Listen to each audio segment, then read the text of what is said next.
Hi అండి, welcome back to avocado. ఈరోజు వీడియోలో కొరమీను ఫిష్ కర్రీ సింపుల్ అండ్ టేస్టీగా ఎలా చేయాలో చూద్దాము. ఇక్కడ 1 kg ఫిష్ పీసెస్ని నీట్గా క్లీన్ చేసి తీసుకున్నానండి. ఇప్పుడు ఇందులో 1/2 టీ స్పూన్ పసుపు, 2 టీ స్పూన్ల కారం,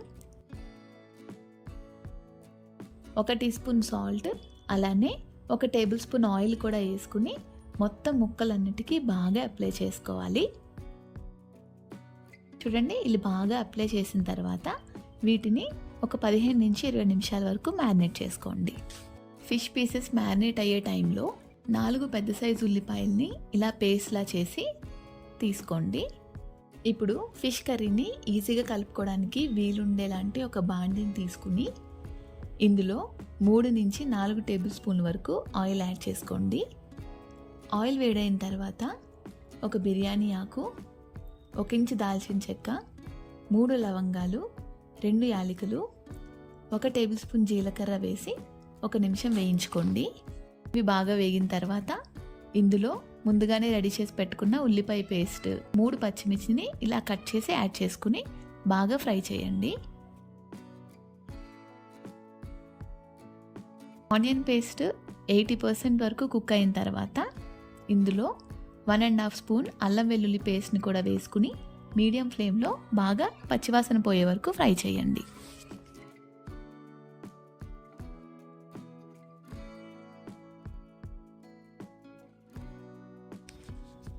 చూడండి, ఇలా ఫ్రై అయిన తర్వాత ఇందులో 2 రెమ్మల కరివేపాకును కూడా యాడ్ చేసుకుని ఇంకో 2 మినిట్స్ ఫ్రై చేసుకోండి.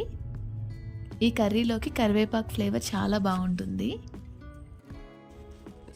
ఇప్పుడు ఇందులో 1/2 టీ స్పూన్ పసుపు, 2 స్పూన్ల కారం, రుచికి సరిపడా ఉప్పు, 1 teaspoon garam masala, 1/2 teaspoon ధనియాల పొడి, 1/2 టీ స్పూన్ జీలకర్ర పొడి యాడ్ చేసుకుని ఈ మసాలాలన్నీ కొంచెం వేయించుకోండి. చూడండి, ఇలా కొంచెం వేగినప్పుడే కారం, సాల్ట్ మీ స్పైస్కి టేస్ట్కి తగ్గట్టు అడ్జస్ట్ చేసుకోండి. మసాలాలు బాగా వేగిన తర్వాత ఇందులో ఫిష్ పీసెస్ అన్నీ ఒక్కొక్కటిగా యాడ్ చేసుకోండి. ఇప్పుడు వీటిని ఏమీ కదపకుండా మూత పెట్టి 3-4 నిమిషాలు మీడియం ఫ్లేమ్లో కుక్ చేసుకోండి. ఇప్పుడు వీటిని స్లోగా ఇంకో వైపు కూడా తిప్పుకుని గ్రేవీకి తగ్గట్టుగా 1.5 కప్ వాటర్ని యాడ్ చేసుకోవాలి. అలానే కొంచెం కొత్తిమీరను కూడా వేసుకుని లో టు మీడియం ఫ్లేమ్లో 10 నుంచి 15 నిమిషాలు కుక్ చేసుకోండి. ఇలా మధ్య మధ్యలో బాండీని స్లోగా తిప్పుతూ చూసుకుంటూ ఉండండి, కింద అడుగు పట్టకుండా ఉండడానికి. 10-15 నిమిషాల తర్వాత ఇంకొంచెం కొత్తిమీరని యాడ్ చేసుకుని గ్రేవీ కన్సిస్టెన్సీ దగ్గరికి వచ్చిన తర్వాత స్టవ్ ఆఫ్ చేసేసుకోండి. అంతేనండి, సూపర్ టేస్టీ కొరమీను ఫిష్ కర్రీ రెడీ అయిపోయినట్టే. వేడివేడి అన్నంతో తింటే చాలా బాగుంటుంది.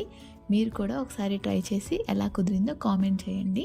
అలానే వీడియో నచ్చితే లైక్ చేసి ఛానల్ని సబ్స్క్రైబ్ చేసుకోండి. మరో మంచి రెసిపీతో మళ్ళీ కలుద్దాం.